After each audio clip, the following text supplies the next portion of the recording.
hapon mga bata. Ako nga pala, si Binibining Kate. At ako naman si Binibining Faisa. At ako naman si Ginoong Bench. Pwede ba kayong tumayo para sa ating panalangin? Jenny, pwede mo bang pangunahan ang ating panalangin? Sa ngalan ng Ama, ng Anak, ng Espiritu Santo. Amen. Sa ngalan ng Ama, ng Anak, ng Espiritu Santo. Amen. Bago kayo umupo, pwede bang pakitignan ng inyong mga upuan kung meron bang mga basura? Sige, pwede na kayong umupo. Meron bang lumiban sa ating klase ngayong hapon? Wala po. Mahusay! Bago natin simulan ang ating aralin, ay babasahin muna ninyo ang mga alituntunin. Makikinig na mabuti kapag may nagsasalita. Itaas ang kamay bago magsalita o sumagot. Magbigay ng respeto sa guro at kapwa mag-aaral. Panatiling malinis at maayos ang silid-aralan. Iwasan ang paggamit ng cellphone habang may klase. Mahusay! Ngayon naman, pwede ba kayong tumayo para sa ating pangpasigla ngayong hapon? Pwede nyo ba akong sabayan?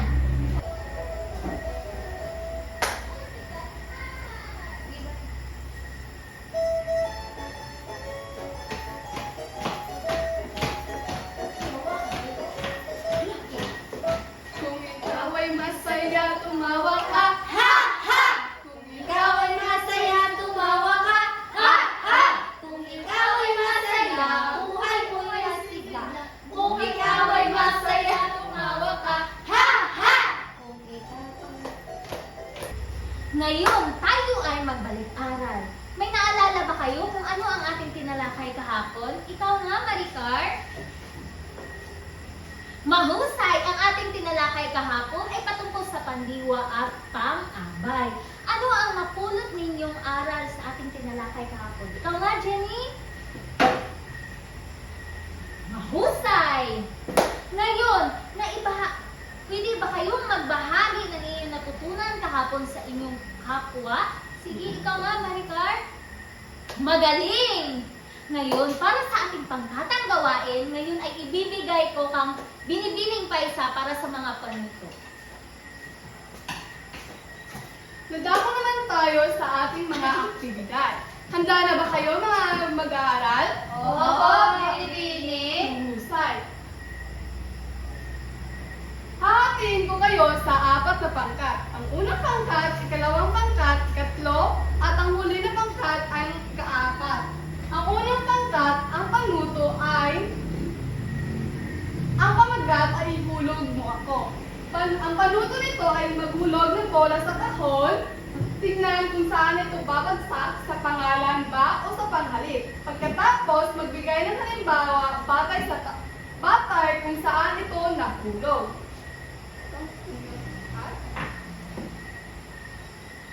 At ang pangalawang pangkat naman ay ang pamagat na ay putok salita. Ang panuto naman nito ay gamit ang stick, puputukin na mag-aaral ang lobo. Sa loob ng lobo ay may mga salitang tutukuyin. Tutukuyin na mag-aaral kung ang salitang ito ay isang pangalan o panghalip. Naiintindihan niyo ba mga pangkat, ikalawang pangkat? Opo, Binibining. Mahusay. At ang ikatlong pangkat naman ay ang pamagat na itlog-itlogan. Ang panuto naman nito ay pumili ng itlog mula sa egg tray na may mga pangalan na salita at gamitin ang salita sa isang pangungusap. Naiintindihan niyo ba para ikatlong pangkat? Opo, Binibining. Mahusay. At ang huli naman na pangkat ay ang panghuling pangkat naman ay ang bumunot mula sa kahon ng isang salitang panghalip at gamitin ito sa isang pangusap. Simulan ninyo, pwede nyo na simulan ang inyong mga aktibidad.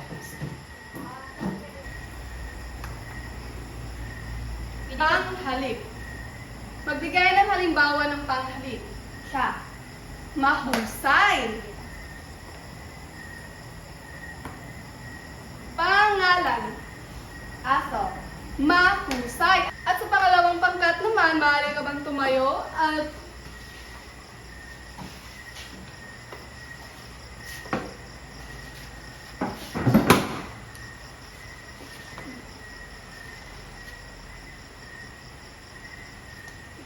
Ito.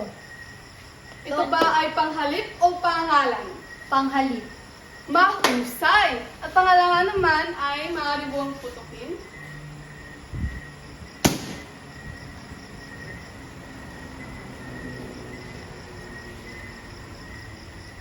Alinman. Ano ito? Pangalan o panghalip? Panghalip. Mahusay. At dadako naman tayo sa ikatlong pangkat.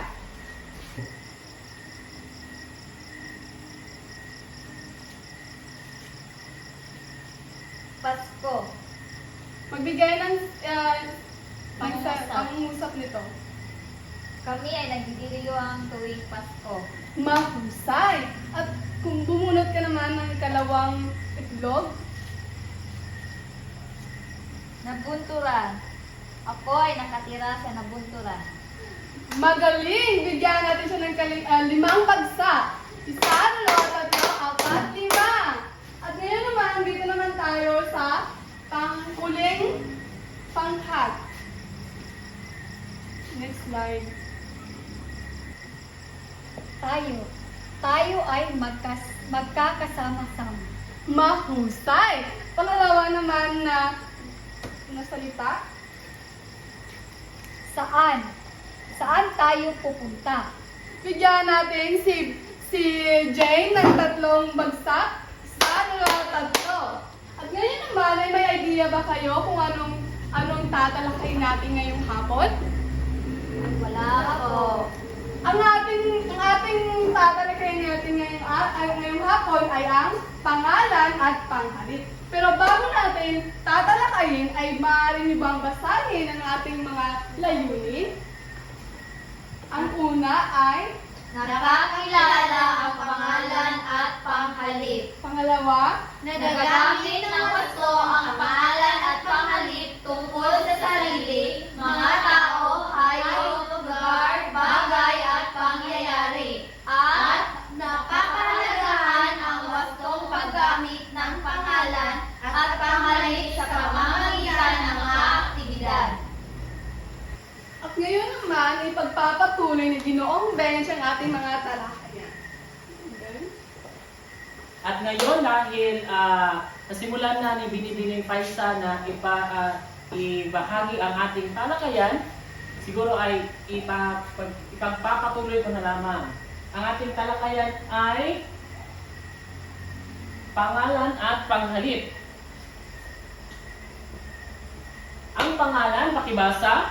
Ito ay mga salitang tumutukoy sa ngalan ng tao, bagay, hayop, pangyayari, at gawa. Maaari ba kayong magbigay ng halimbawa ng pangalan ng tao?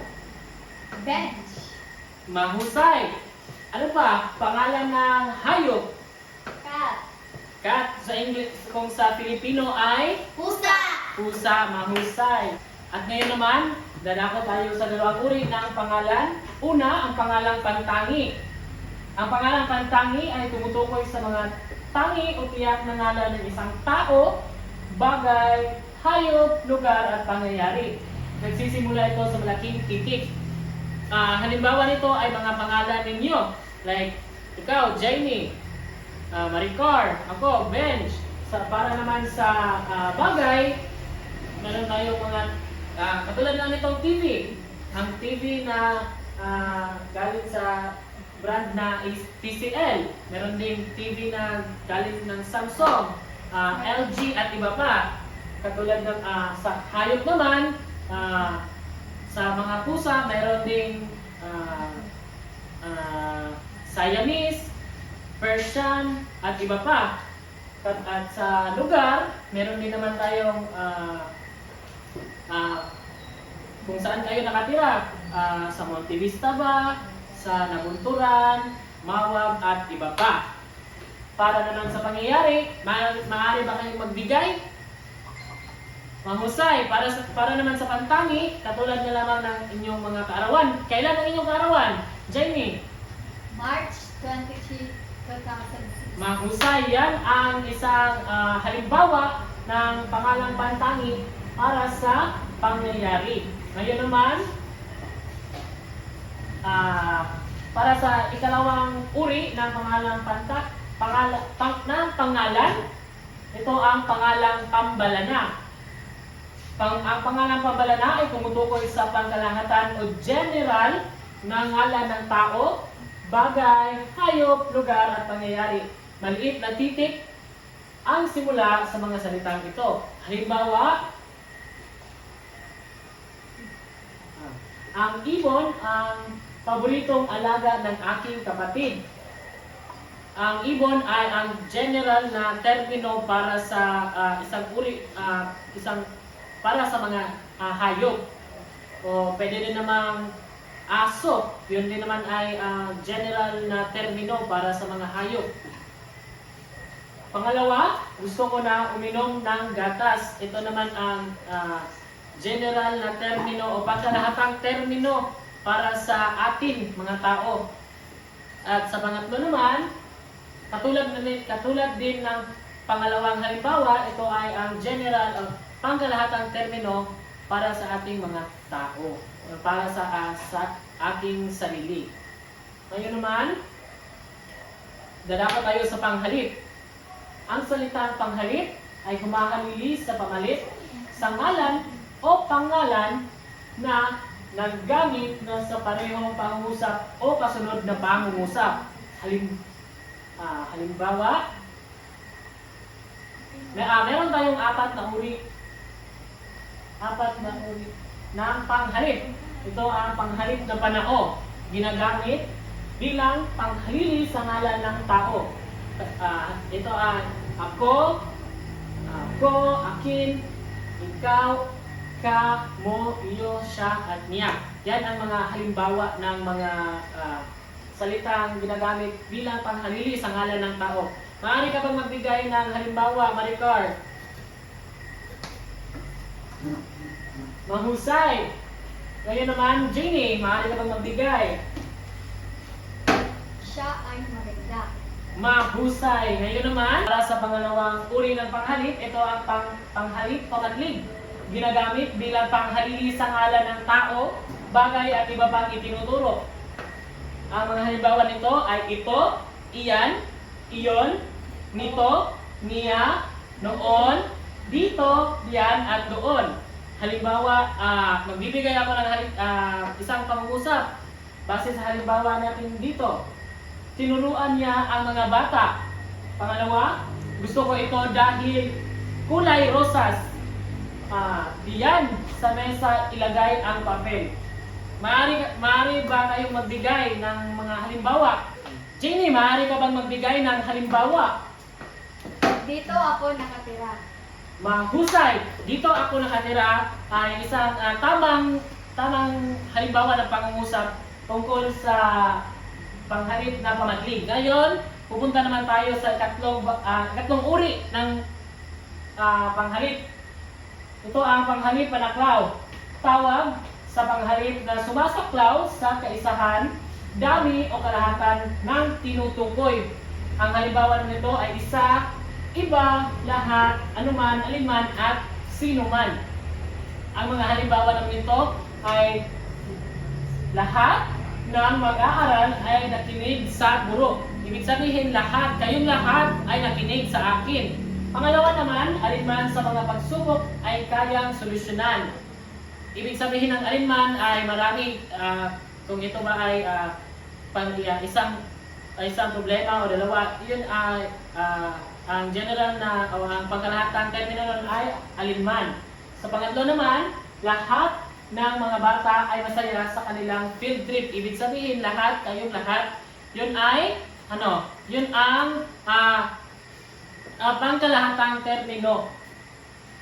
Ngayon naman, dadako tayo sa pang-apat na uri ng panghalip. Ito ang pakibasa. Panghalip pananaw. Mga panghalili sa ngalan ng tao, bagay at iba pa na ginagamit sa pagtatanong. Sino, ano, alin, kanino, ilan, sino-sino, ano-ano, alin-alin. Mahusay. Ang panghalip pananong ay mga panghalili sa ngalan ng tao, bagay at iba pa na ginagamit sa pagtatanong. Halimbawa nito ay sino ang mabuting tao? Sino kaya ang mabuting tao? Pangalawa, ano ang mga paborito ninyong pagkain? Ano ba ang inyong mga paboritong pagkain, Jenny? Prutas. Prutas, mahusay. Pangatlo, kanino ang librong ito? Kanino ang ibig sabihin? Ang kanino ay isang uri din ng ikaapat na pang-uri ng panghalip. Ngayon, maaari ba kayong magbigay ng halimbawa sa uri ng uri ng panghalip? Ikaapat na uri ng panghalip. Maricar? Sino ba ang gusto mong makasama habang buhay? Sino ba ang gusto mong makasama sa habang buhay? Yun ay tama din namang halimbawa, no? Ngayon naman ay dadako tayo sa gawain na ibibigay ni Binibining Faisa. Maaari niyo bang basahin ang ating panuto sa ating aktibidad? Salungguitan ang salitang pangalan o panghalip sa bawat pangungusap. Pagkatapos, isulat sa gilid kung ito ay pangalan o panghalip. Bibigyan ko kayo ng 10 minuto para sagutan ang mga gawain.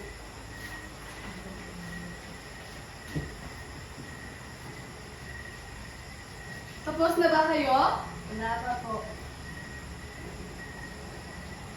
May 5 segundo lang kayong natitira. 5, 4, 3, 2, 1. Maaari niyong ipasa ito sa harapan. Titingnan natin kung ano ang mga sagot. Mahusay at kayo ay nakakuha ng malaking marka. At ngayon naman, nagdadako tayo sa maikling diskasyon na ipagpapatuloy ni Binibining Kay. Ngayon naman, ipagpatuloy ko ang maliit na diskusyon. Ang pangalang pantangi ay salitang pantawag sa tiyak na ngalan ng tao, bagay, hayop, lugar o pangyayari. Ito ay nagsisimula sa malaking titik. Halimbawa, sa tao ay si Jose Rizal, Justin. Jenny, pwede ka ba magbigay ng halimbawa ng pangalan ng tao? Christine. Mahusay. Sa bagay ay Nike shoes, ang brand ng ating sapatos, paper doll dress. Pwede ka bang magbigay ng brand ng sapatos? Bidas. Mahusay. Ngayon naman sa hayop. Betong kalabaw at brownie.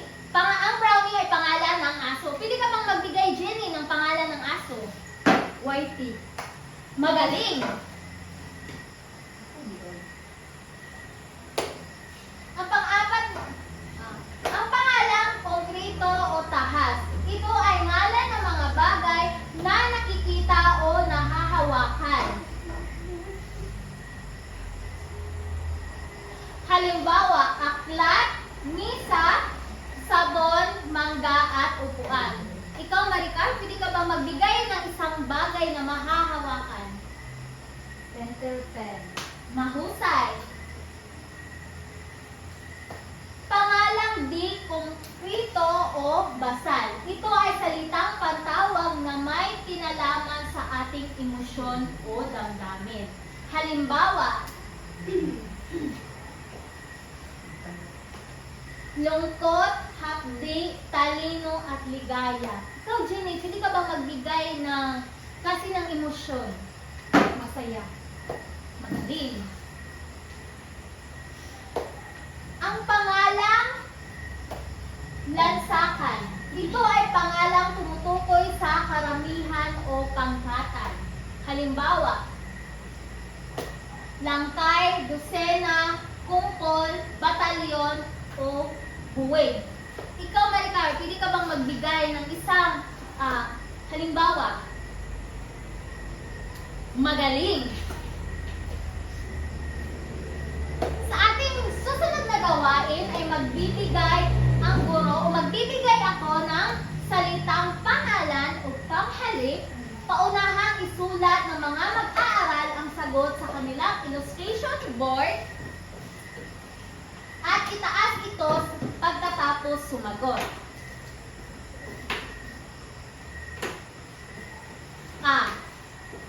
Halimbawa, ito ba ay pangalan o panghalip? Ito na salita. Ang nauna ay si Maricar. Tama ang kanyang sagot. Ang sagot ay panghalip. Ang nabunturan na lugar, ito ba ay pangalan o panghalip? Jenny, ikaw ang nauna. Tama ang iyong sagot. Ito ay pangalan.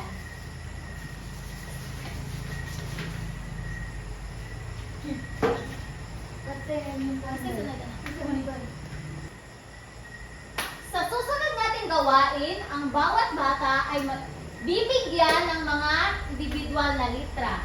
Ang inyong gawain ay maglinya o pagsasamahin ang mga letra ito upang makabuo ng isang makabuluhang salita ng pangalan o panghalip.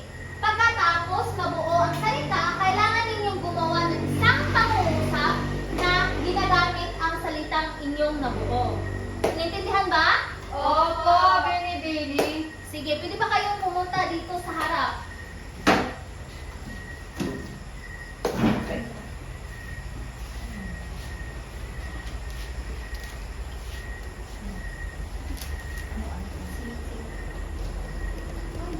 Ay, pangalan yan.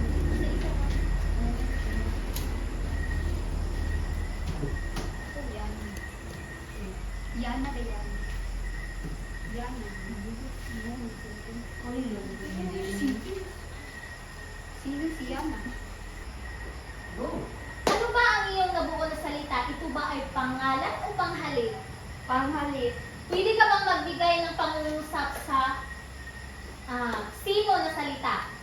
Sino ang kasama mo kahapon?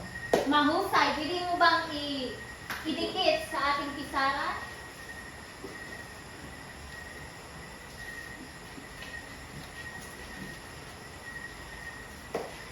Pwede ka nang maupo. Ikaw, Jenny, ano ba ang iyong nabuo na salita?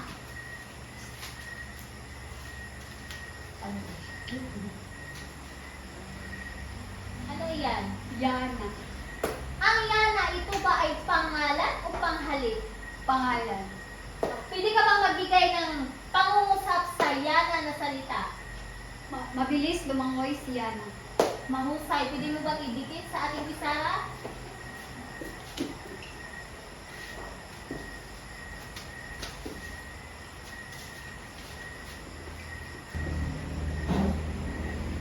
Mahusay. Pwede ba natin bigyan ng ating mga sarili ng bubuyog clap?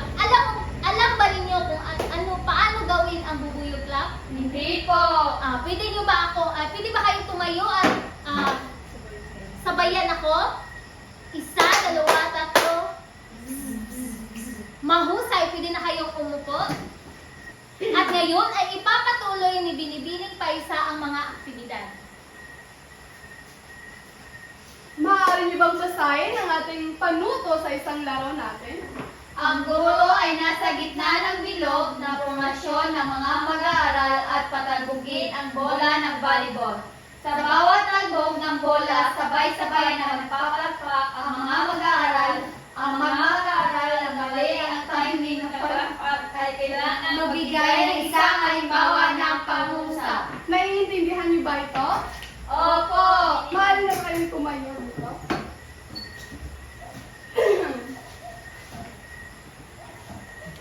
Handa na ba kayo mag-aaral? Handa na ako. Go. Ikaw ay nagkamali, maaari ka bang magbigay ng halimbawa ng pangalan at ang pangungusap nito? Christine. Magbigay ka ng pangungusap? Masipag si Christine. Mahusay! Pagpapatuloy natin ang laro. Nagkamali si Maricar, magbigay ka ng halimbawa ng panghalip. Ako ay masipag sa bahay. Mahusay! Maaari na kayong umupo at ngayon naman ay may mga katulungan ba kayo sa ating tinalakay? Wala po. At ngayon naman ay magbibigay kami ng takdang aralin. Ang panuto naman nito ay maghanap ng 5 iba't ibang larawan sa loob ng bahay. Maaaring tao, hayop, lugar o bagay. Idikit ang bawat larawan sa isang buong papel at sa ibaba ng larawan, sumulat ng 2 pangungusap na naglalarawan dito. Sa unang pangungusap, gumamit ng pangalan para tukuyin ang nasa larawan. Sa ikalawang pangungusap, gumamit ng panghalip na pumapalit sa pangalan. Ginamit sa unang pangungusap sa langgitan ang pangalan at dilugan ang panghalip. Ang halimbawa naman nito ay ang pusa ay natutulog sa silya. At ito naman, ito ay mahimbing na natutulog. Naiintindihan niyo ba? Opo! At ngayon naman natapos ang ating talakayan. Ang binibining Kate, Ginoong Bench. Ngayon, dahil tapos ang ating talakayan, maaari kayong tumayo para sa ating katapusang panalangin. Maricar, maaari mo bang pangunahan ang ating panalangin? Sa ngalan ng Ama, ng Anak, ng Espiritu Santo. Amen. Sa ngalan ng Ama, ng Anak, ng Espiritu Santo. Amen. Magaling. Ngayon, maaari na kayong umuwi at sana maging ligtas kayo sa inyong pag-uwi. Yun lang at maraming salamat. Bye-bye!